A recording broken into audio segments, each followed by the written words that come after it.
It was.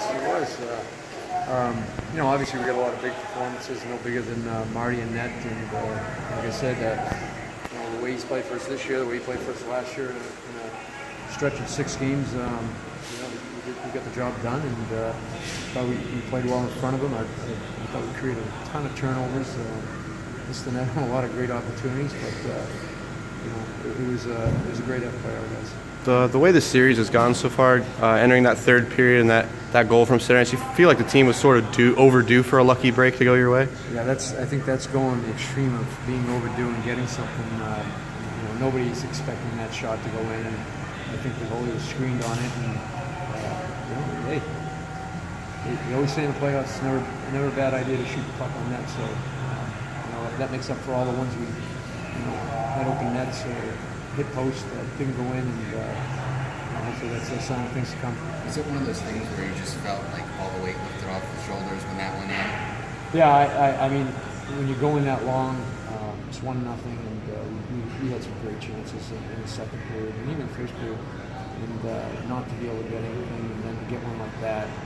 I think the guys knew that we were playing the right way and we were generating offense, but when you don't get rewarded for it, it can beat you down, and I think our guys went in deep side of the relief and just kept pushing from there. I was going to say, what can a win like this do for the next one? Like you said, you just got to plant that seed of doubt and kind of keep pushing. Yeah, it's been real easy. It hasn't been a situation where they're 2 games better than us, or we've won one and we're that much better than them. It's going to be close, right down to the wire, and we just hope that you get the bounces and you get on the winning side of it. You mentioned that after that, the Phantoms had their chances in the first 2 periods, but after that goal, it seemed like they even had a little bit of extra pep in their step.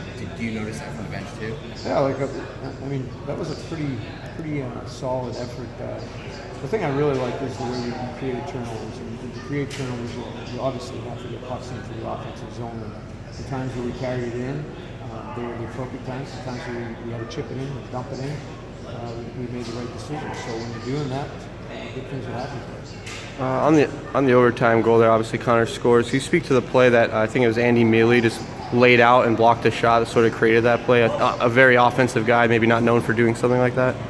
Well, I got to tell you, my view at that point is trying to see what Andy Mealy's doing, laying on the ice while I got all these bodies and heads above me. So I didn't see that, but I'm sure I'll see it on tape tomorrow. And he plays with he's got a lot of personal pride, and he wants to be the best, and that's why he won the Holden Baker Award in college. It's why he's been a top offensive guy in the American League for a few years now.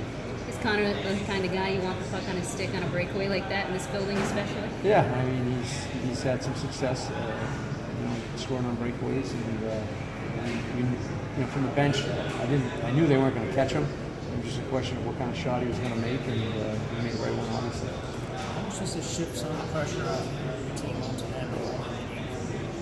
Like I told our guys before the game,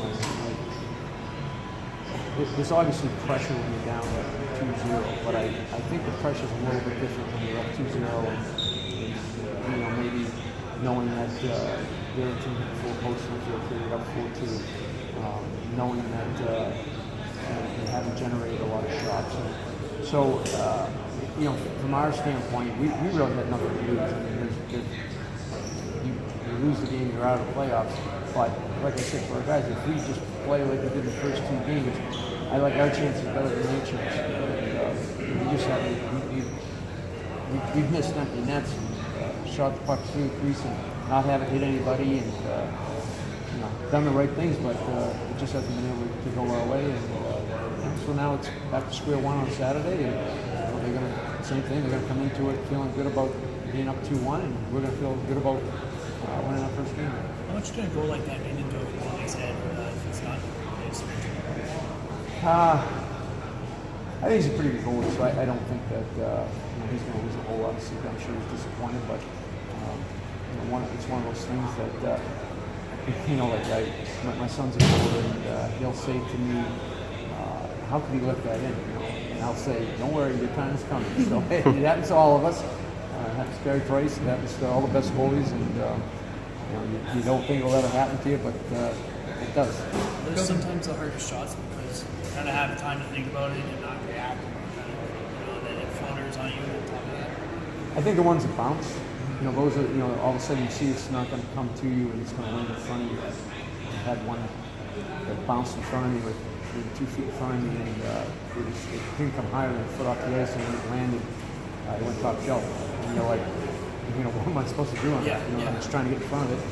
So, I mean, those plays happen, and tonight happened for us, and little did you know that was going to be the difference.